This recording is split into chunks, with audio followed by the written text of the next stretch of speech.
الله أكبر الله أكبر الله أكبر الله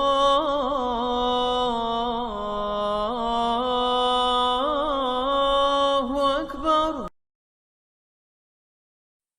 Bismillahirrahmanirrahim. Louange à Allah, nous le glorifions, nous lui demandons son aide et implorons son pardon. Nous croyons en lui et en lui nous plaçons notre confiance. Nous cherchons protection auprès de lui contre tout mal venant de nous-mêmes et contre les méfaits de nos mauvaises actions. Celui qu'Allah guide, personne ne peut l'égarer, et celui qu'Allah égare, personne ne peut le guider. Les mérites de la générosité en islam. Frères et sœurs de la foi et de l'islam, les mérites de la générosité en islam sont d'une telle ampleur que l'on saisit de ce fait l'importance de cette qualité.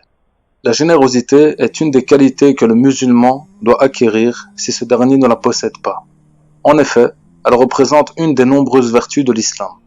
Nous devons donc faire preuve de générosité entre nous tout au long de notre vie. La générosité occupe une place particulière en islam. Tout musulman a pour devoir d'être généreux.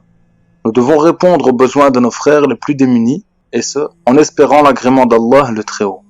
Cependant, il est important de donner également ce que nous aimons, et non uniquement ce que nous avons en surplus. Le prophète alayhi salatu wassalam a dit: certes, Allah est généreux et il aime la générosité. Il aime les bons comportements et il déteste ceux qui sont vils.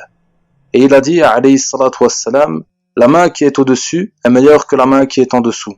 La main qui est au-dessus est celle qui dépense, et la main qui est en dessous est celle qui mendie. Tout d'abord, nous devons savoir que lorsque nous faisons un acte généreux, Allah le Très-Haut en est témoin. L'exalté dit: tout ce que vous dépensez comme bien, Dieu le sait parfaitement. Allah est témoin de ce que nous donnons et va donc nous récompenser pour notre bien. Nous œuvrons dans le seul but de le satisfaire et d'espérer sa récompense. À ce sujet, Allah Azza wa Jal dit: tout ce que vous dépensez au service d'Allah, il vous le remplace.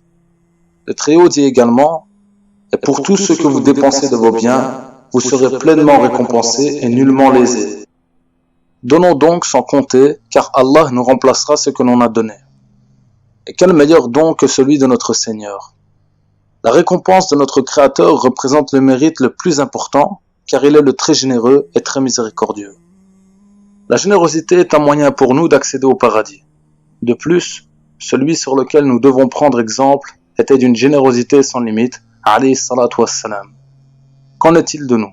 Donnons-nous autant que nous le pourrions. Donc la générosité fait partie des traits de caractère de notre noble prophète alayhi salatu wassalam, comme il a été largement rapporté dans les hadiths. En effet, selon Jabr radiallahu anhu qui a dit: jamais on a demandé quelque chose au messager d'Allah sallallahu alayhi wa sallam et qu'il ait dit non.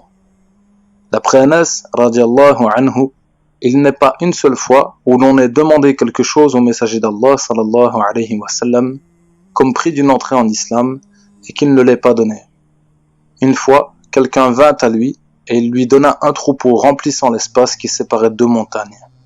Cet homme retourna parmi les siens et leur dit: ô mon peuple, entrez en islam, car Mohammed sallallahu alayhi wa sallam donne à la manière de celui qui ne craint pas la pauvreté. La générosité, c'est aussi d'offrir de la nourriture à ceux qui en ont besoin. Les pieux prédécesseurs avaient l'habitude de nourrir les pauvres et ils plaçaient cela avant beaucoup d'actes d'adoration. Ceci est récompensé de la même manière que ce soit en rassasiant une personne qui a faim ou un frère pieux. Par conséquent, la pauvreté n'est pas une condition pour nourrir la personne.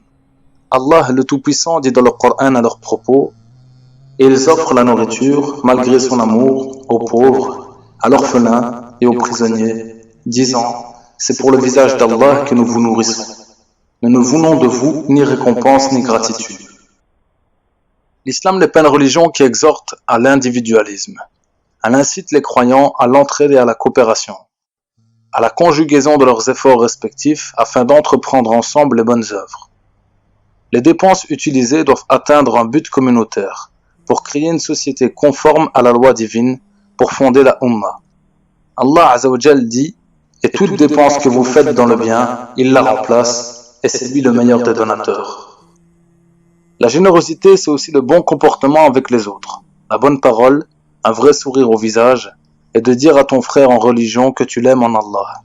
Car le prophète alayhi salatu wassalam a dit: lorsque l'homme aime son frère en religion, qu'il lui fasse savoir qu'il l'aime. Cela fait partie de la haute moralité et des nobles attributs de nos pieux prédécesseurs. La générosité en islam est illimitée. Elle englobe tout ce que nous pouvons offrir, comme donner de son temps pour aider les autres, aider les personnes qui sont faibles ou malades, rendre visite aux malades, et encore le summum du bon comportement et de la générosité, c'est faire du bien à quelqu'un qui a mal agi envers vous. Comme dit Allah Azza wa Jal dans son noble livre: la bonne action et la mauvaise ne sont pas pareilles, repousse le mal par ce qui est meilleur, et voilà que celui avec qui tu avais une animosité devient tel un ami chaleureux. Mais ce privilège n'est donné qu'à ceux qui endurent, et il n'est donné qu'aux possesseurs d'une grâce infinie.